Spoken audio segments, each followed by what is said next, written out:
Pero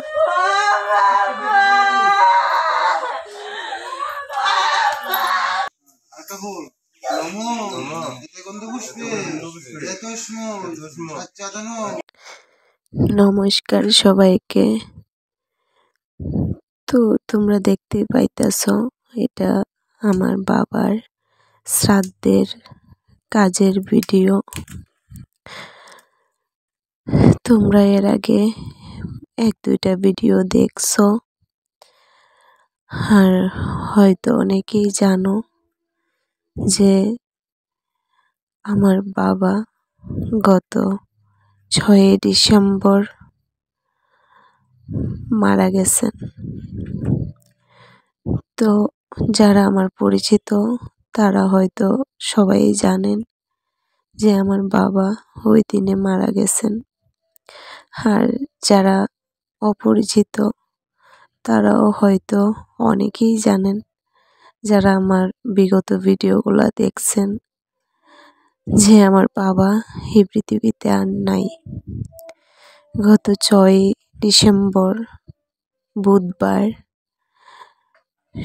বিকেলবেলা, মানে 5:30টার দিকে মারা গেছেন।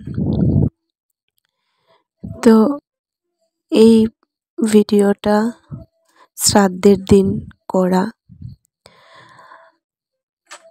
এই ভিডিওটা শ্রাদ্ধের দিন আমার বাপের বাড়িতে আমার 2 ভাই আর মা শ্রাদ্ধ করতেছিল বাবার। তো ওই সময় যতটুকু সম্ভব বাচ্চারা ভিডিও করছে, ওইটাই তোমরা সাথে তুলে ধরছি। তো বাবা মারা যাওয়ার সাথে সাথেই, যখন আমার বাবা মারা গেছেন 6 ডিসেম্বর বুধবার বিকেলবেলা, মানে 5:30টার দিকে, সন্ধ্যাবেলায়, তো ওই দিনই আমি আমার বাবার বাড়িতে গেছিলাম। যাইয়া আর বাবারে পাইছি না, মারা গেছেন। তারপর ওই দিনই একদিকে আমার বাবারে শ্মশানে উঠাইছে, একদিকে আমারে আমার শ্বশুর বাড়িতে লইয়াই পড়ছে। ওইটাই হয়তো মেয়েরার ভাগ্য, যে বাবার শেষ কাজটাও দেখার সৌভাগ্য হয় না। একদিকে বাবারে সবাই লইয়া গেছে গা শ্মশানে, একদিকে আমারে গাড়ি উঠাইয়া লইয়াই পড়ছে আমার শ্বশুর বাড়িতে। তারপর কিভাবে 3টা দিন কাটাইছি এটা একমাত্র আমিই জানি, ঠিক কতটা কষ্ট, কতটা যন্ত্রণা বুকে লইয়া 3টা দিন কাটাইছি। তারপর বাবার শেষ কৃত্য করলাম, শেষ কাজ করলাম। 3 দিনের দিন আমার দুর্ভাগ্য কোনো ভিডিও ফুটেজ নাই আমি যে বাবার কাজ করছি। আসলে না, ওই সময়টায় ভিডিও করার মতো মানসিকতা থাকে না, তো তার লাগে হয়তো তোমরা সাথে ভিডিওগুলো শেয়ার করতে পারছি না। তারপর বাবার কাজ করলাম। বাবার কাজ করার পর ওই দিনটা ছিল বাবার শ্রাদ্ধ আমার বাপের বাড়িতে। আমার 2 ভাই আর মা করছে। তো আমি শ্রাদ্ধের আগের দিনই বাড়িতে গেছিলাম, কামানের দিন।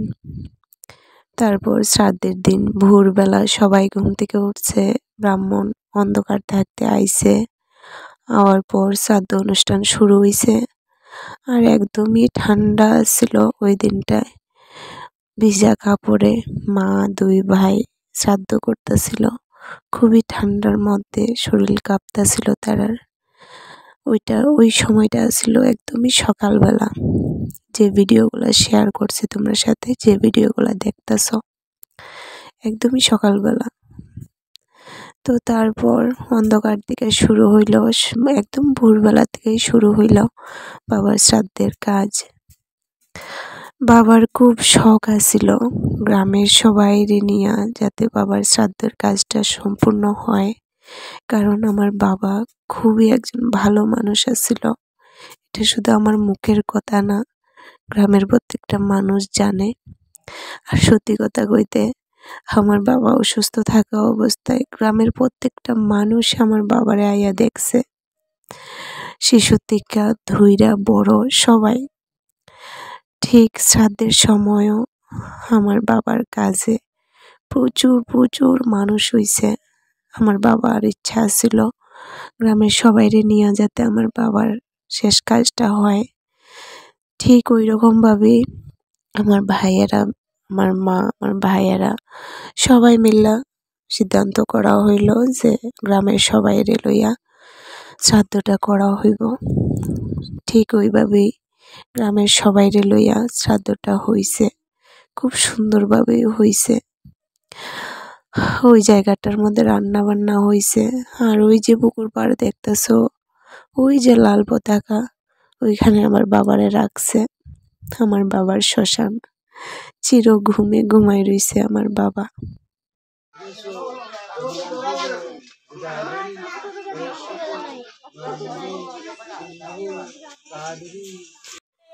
তো শ্রাদ্ধের অনুষ্ঠান শেষ হইয়া গেছে গা, শ্রাদ্ধের কাজ কমপ্লিট হইয়া গেছিল গিয়া। তো দেখো এখানে আমার বাবা কি সুন্দর বইয়া রয়েছে চেয়ারের মধ্যে। আমি নিজের হাতে চেয়ারের মধ্যে রাখছি ফটোটা, ফুল দিয়ে সাজাইয়া রাখছি। সত্যি কথা কইতে না, ভীষণ ভীষণ কষ্ট হইতাছিল। আর ওই সময় আমি কান্না করতেছিলাম, তোমরা শুনতেই পাইতেছ। একটা মেয়ের কাছে তার বাবা যে ঠিক কি জিনিস সেটা একমাত্র আমরা মেয়েরাই জানি। তো এখানে দেখো আমি কাঁদতেছিলাম, আর আমার মা আর একটা দিদি আমারে সামলাইতেছিল। কিছুতেই যেন কিছু বুঝে উঠতে পারতেছিলাম না যে কিভাবে নিজের সামলাইমু। আর সবসময় বাড়িতে আইলেই বাবার মুখটা দেখতে পাইতাম, বাবার সাথে কত স্মৃতি জড়াইয়া রইছে। আর এখন বাবার বাড়িতে গেলে এই মুখটা আর দেখতে পাইতাম না। ওই কথাটি ভাবতে ভাবতেই চোখের জল অজরে জুইরা যাইতেছিল। কি আর করা যায় গো, নিয়তির লেখা। ভগবানে ভালো মানুষকে বেশি দিন পৃথিবীতে রাখে না। তো মনরে অনেক সময় বুঝাই যে এই কষ্টটা পাওয়ার থেকে ঈশ্বর বাবারে মুক্তি দিছে, এটাই ভালো। কারণ ফুসফুস ক্যান্সার ছিল আমার বাবার, খুব খুব কষ্ট পাইছে। এই রোগটা আমার বাবারে অনেক কষ্ট দিছে, এটা তোমরা রে কইয়া বোঝাইতে পারতাম না। যারা আমরা কাছ থেকে দেখছি আমরাই একমাত্র জানি বাবা ঠিক কতটা কষ্ট পাইছে।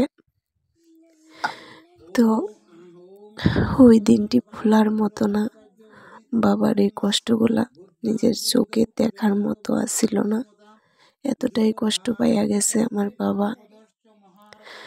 তো যাই হোক, একদিন না একদিন তো নিজেরে মানাইতেই হইব, নিজেরে বুঝাইতেই হইব। কানলে কি আর বাবারে ফিরা পাইমু? কোনোদিনও পাইতাম না। যে যাওয়ার সে তো গেছি গা। ঈশ্বরের কাছে এটাই প্রার্থনা করি, ঈশ্বরের কাছে এটাই একমাত্র আমার চাওয়া, পরের জন্মও যেন এই বাবারই ফিরা পাই। তো যাই হোক, শ্রাদ্ধ অনুষ্ঠান শেষ হইল, সবাই খাওয়া দাওয়া করলো, গীতা পাঠ হইল, তারপর রাত্রেবেলা কীর্তন হইল, সব কিছু শেষ হইল। আমার বাবার কাজও কমপ্লিট হইল খুব সুন্দরভাবে, ঠিক যেভাবে আমার বাবা চাইছিল ঠিক ওইভাবেই শ্রাদ্ধটা খুব সুন্দর হয়েছে। সবাই কইছে যে শ্রাদ্ধটা সুন্দর হয়েছে। সুন্দরভাবে বাবার শেষ কাজটা শেষ হইয়া গেল এই জীবনে। আমার বাবারে চাইলেও আর কোনো দিন দেখতে পাইতাম না, আর চাইলেও ঈশ্বর আর আমার বাবারে এত কষ্ট দিতে পারতো না। শেষে এটাও ঈশ্বরের কাছে প্রার্থনা করি যাতে আমার বাবা অন্ততপক্ষে উপরে গিয়া শান্তিতে থাকতে পারে, বাবার আত্মার শান্তি কামনা করি।